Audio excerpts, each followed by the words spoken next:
Hello guys, ndagusuhuje kandi ngo ikaze wahisemo kunkurikira ku Nkomangiro TV, ukaba uri ahantu hagiye hatandukanye haba hanze y'u Rwanda cyangwa se ukaba uri no mu Rwanda, ariko ugahitamo gukurikira ibiganiro nkugezaho umunsi ku munsi. Uhabwa umugisha. Nizere ko umeze neza. Abatameze neza nkunda kubabwira ngo mukomere mu ijuru hari Imana. Nshuti yanjye ndaguhumurije rwose, ntabwo ariko bizahora.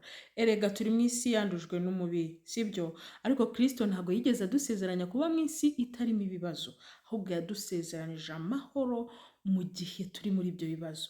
Ayo mahoro rero atagira kirogoya, Uwiteka yakuzuze. Tugiye rero kuganira. Hari abantu benshi bambwiye, muganga ukunda kwibanda cyane ku bashaka kugabanya ibiro, ariko twebwe wanze kutubwira ibyo dushobora gukoresha tukagira ibiro byigiye hejuru cyangwa se tukongera ibiro. Kugira ibiro bikeya birabangama. Hari abantu bibangamira cyane ko binagira ingaruka, ugasanga amagufa yawe aroroshye, kumva bikaba rero byakuviramo uburwayi, cyangwa se ukumva nta mbaraga ufite mu mubiri kubera ibiro bikeya. Nje rero ngiye kukubwira ibintu bitanu ushobora kwifasha cyangwa se kugenderaho kugira ngo ibiro byawe byiyongere. Abanzi cyangwa se abakunze kubana nanjye, nigeze nabereka kuri live ndiho kuri TikTok, ndi kubereka kuri mashini ifoto yanjye ukuntu nanganaga. Mundiye senyeri, nari gato pe, nari gato, ariko ndashima Imana ko yongeyeho akanyama. Nawe rero izagateraho, humura ntuhangayike. Hari ibintu rero bitanu ngiye kukubwira ushobora gukoresha ukagira ibiro wifuza, sibyo? Ikintu cya mbere ni stress management. Ugomba kumenya stress ufite. Hari abantu bagira stress ntibabashe kurya, cyangwa se wanarya ntushyire uturaso ku mubiri kubera nyine guhangayika, bigatuma n'ibyo uriye umubiri ibyo uriye umubiri utabyakira neza. Niyo mpamvu rero uba ugomba kwikontorora, kandi rwose iby'isi rimwe na rimwe ujye ubifata nk'ibibambye. Ntacyo twazanye mu isi, nta n'icyo tuzabasha kuyikuraho, cyane ko rwose guhangayika kwacu kutagira umusatsi kumeza ku mutwe wacu, ahubwo kwapfura n'umusatsi wari uriho. So rero rimwe na rimwe ntugahangayike, ugihumeka, ntugahangayitswe n'iby'isi, cyane ko tunagenda tukabisiga cyangwa se byo bikadusiga. Imore rero niba unafite stress, zirinde, ubundi urye wishimye, amaraso akwira umubiri wose, intungamubiri zijya aho zigomba kujya, ndakurahiye uzabyibuha. Icyo ni kimwe. Icya kabiri, kwibanda ku maproteine menshi cyangwa se ibiryo bikungahaye ku maproteine. Urumva, kubera ko proteine zikuza imikaya. Ni ibihe biryo rero ushobora kwibandaho mu gihe ushaka kongera ibiro? Kunda kwirira indagara, ukunde kurya soya, ukunde kurya ubunyobwa. Kubera iki? Kubera ko bunabamo amavuta meza cyane umubiri uba ukeneye. Ugakunda no kurya amagi ndetse no kunywa amata. Hari abantu usanga bavuga ngo proteine zigenewe abantu bashaka kugabanya ibiro gusa. Oya, nashaka kubyongera baba bagomba kurya amaproteine. Gatatu ni ukurya kenshi, inshuro nyinshi ku munsi. Ntabwo umuntu iyo ashaka kubyibuha ajya mu kazi ngo kamutware arire igihe aboneye. Ufite gufata breakfast, saa sita ukarya, ku mugoroba ukarya. Ubwo ni inshuro kuva kuri 4 kugeza kuri 5. Gusa njye ntabwo mprefera abantu kurya ibiryo bya nijoro, cyane ko nabyo byagutera uburwayi pe. Ubishoboye urabyihorera ibiryo bya nijoro, sibyo? Ukarya izuba ricyaka, kuko iyo riri kurenga burya n'akamaro ibiryo bitumarira kaba kagenda gahwekera, kagenda nka kuri izuba rirenga.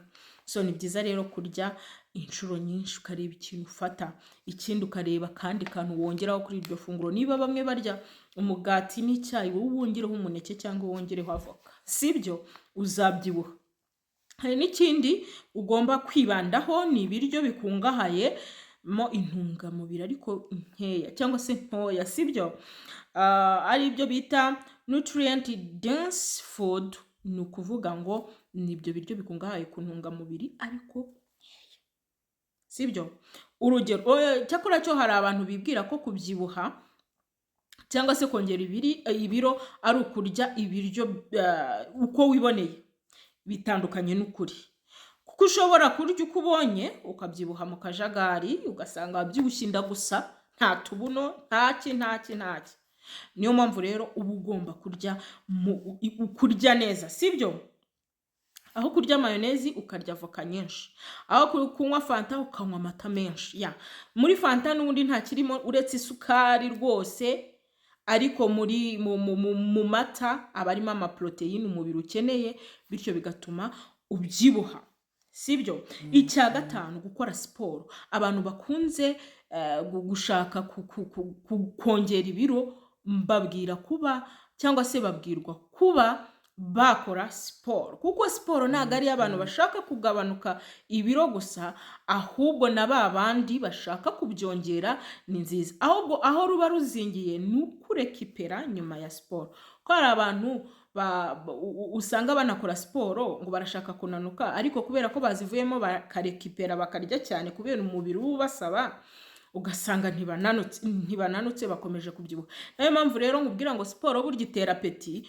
Nuva muri siporo uhita ukubitaho akantu k'agakoma, sibyo? Uzabyibuha rwose, uzabyibuha kandi ubyibuhe nyine umeze neza. Ni ukuvuga ngo ugakora siporo musculation cyangwa strength training, nyine ugakoresha inyama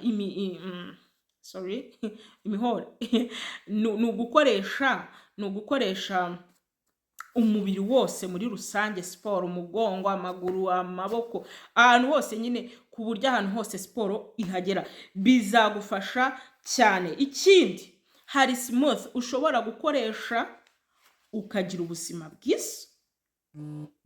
Smooth ushobora gukoresha ukagira ubuzima bwiza ni iyihe? Fata biswi ariko itabarirwamo amasukari menshi kuko ziba zihari. Nurangiza ufate amata y'inshyushyu, nurangiza ufate umuneke ubibranding. Numara kubibranding, iyo smooth uyinywe mu gitondo, saa sita na nimugoroba. Ibi bintu nubikora ntubyibuhe, uzazumigire, sibyo? Utirengagije izi nama zose ngenda nkubwira, ibi bintu birabyibushya. Ikindi, hari abantu si bose bajya bagira imitima mibi, bityo ntibashyire uturaso ku mubiri, ugasanga ishyari ryaramuzonze. Ntabwo ari bose, mutazabona umuntu unanutse ngo agire ishyari, ugasanga amahane yaramuzonze. Rero reka dusabe uhoraho aduhe imitima myiza, sibyo? Aduhe kugubwa neza mu magufa no mu misokoro, kandi Imana igirema ikuremere ibi bintu nkubwiye, nugenda ukabikurikiza uzagira ubuzima bwiza kandi ubyibuhe, ubyibuhe ku rugero rwiza, sibyo? Ubyibuhe, kuko no kunanuka ni bibi cyane. Usko umuntu unanutse cyane gusama bijya bigorana, wari ubizi se byo? Niyo mpamvu uba ugomba rero kongera ibiro. Niyo mpamvu uba ugomba kongera ibiro ku kigero cyiza kugira ngo imisemburo yawe ikoreke neza, hanyuma unasame. Erega ibibuza abantu gusama ni byinshi. Rero ongera ibiro byawe, sibyo? Ongera ibiro byawe, wiyiteho. Ikindi, umenye ko uryama kare. Amasaha yagenwe nibura kuva kuri 7 kugeza ku 8, umenye ko wasinziriye. Ureke stress.